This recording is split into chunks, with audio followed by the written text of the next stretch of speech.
The fluorescent lights in Ward 7 had been flickering for 3 days straight, casting erratic shadows that danced across the sterile white walls like living things.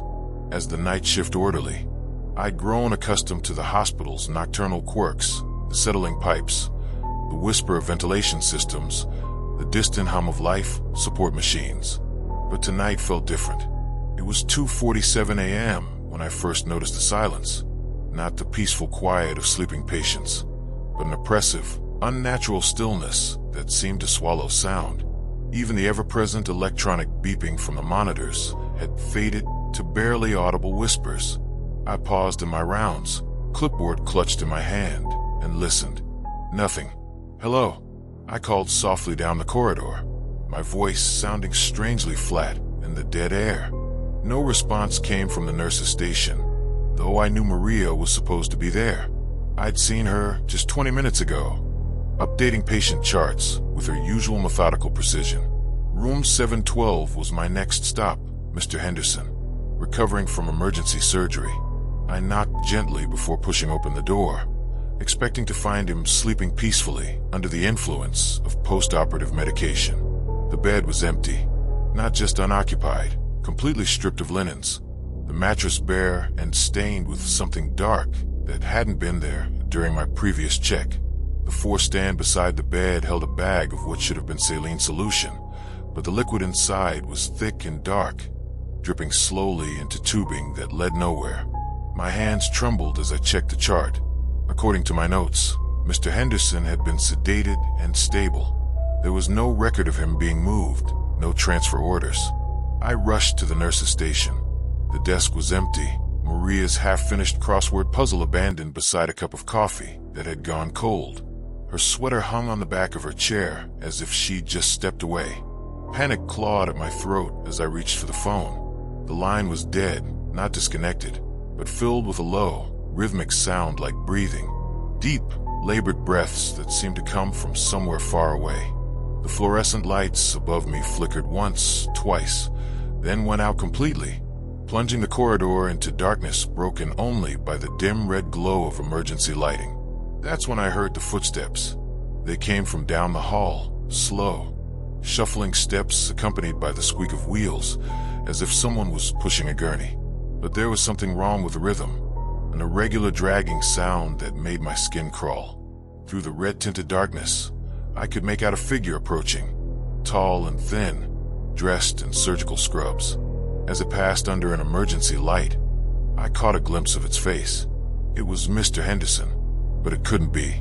The face was right, but everything else was horribly wrong. His skin had taken on a waxy, yellowish pallor, and his eyes were completely black, reflecting the emergency lighting like polished obsidian. He was pushing a gurney, and strapped to it was Maria. Her eyes were wide with terror, her mouth moving in silent screams. Dark stains spread beneath the white sheet, covering her body. The thing wearing Henderson's face turned toward me, those black eyes fixed on mine, and its mouth stretched into a grotesque smile, revealing teeth that were too long, too sharp. "David," it said in Henderson's voice, though the words seemed to come from deep in its chest. "Time for your procedure." I ran. My feet pounded against the linoleum as I sprinted toward the stairwell, fluorescent lights flickering to life and dying in my wake. Behind me, I could hear the squeak of gurney wheels keeping pace, no matter how fast I ran. The stairwell offered no sanctuary. Above and below, I could hear more footsteps, dozens of them, echoing in the concrete shaft. Patients who should have been bedridden, staff who should have been on duty, all moving with that same shuffling, wrong rhythm. They herded me toward the third floor, the surgical wing. I pushed through the fire door and found myself in another corridor lined with operating theaters. The lights here were brighter, harsher, casting everything in stark black and white. Each shore window glowed with harsh light, and through them I could see surgical teams performing operations. But the movements were wrong, too slow and deliberate, like a film played at the wrong speed. As I passed her three, I glimpsed the patient on the table. It was me, my own face, peaceful in drugged sleep, while figures in surgical masks worked over my open body with gleaming instruments. I stumbled backward and collided with something solid. Cold hands gripped my shoulders. "Time for surgery, David." Dr. Morrison's voice whispered behind me, breath that smelled of formaldehyde washing over me. "You've been avoiding your appointment." I spun around to face him. His face was a ruin, skin hanging in loose flaps, one eye clouded white, the other socket empty and weeping. His surgical mask hung askew, revealing broken, blackened teeth. More figures emerged from the operating rooms, patients and staff I recognized, all bearing the same waxy pallor, all with uniformly black eyes that reflected the surgical lights. They formed a circle around me, surgical instruments gleaming in their hands. "Please," I whispered, backing against the wall. "What's happening?" "You're sick, David," Maria's ruined voice explained, her head tilted at an impossible angle. "We all were, but now we're better. The treatment works." The circle tightened. Cold hands reached for me, and I could smell disinfectant and blood and something organic and wrong. My hand slapped against the emergency alarm mounted on the wall. A piercing wail filled the corridor, and red lights began flashing. The creatures recoiled as if the sound caused them physical pain, pressing their hands to their ears in soundless screams. I ran toward the elevator. Miraculously, it was waiting, doors open. I dove inside and hammered the ground floor button, watching the surgical horrors writhe in the strobing emergency lights as the doors closed. When the elevator opened in the main lobby, I found normalcy. The lobby was bright and clean, staffed by Frank, the security guard who always had a kind word for the night staff. "Hey, David, you look like you've seen a ghost. Everything okay?" I stared at him, trying to process the question. "Frank, what time is it?" "Just past 3. "Why?" 3 a.m. I'd been upstairs for less than 20 minutes. "Check the security cameras," I said, voice shaking. "Ward 7, the surgical wing."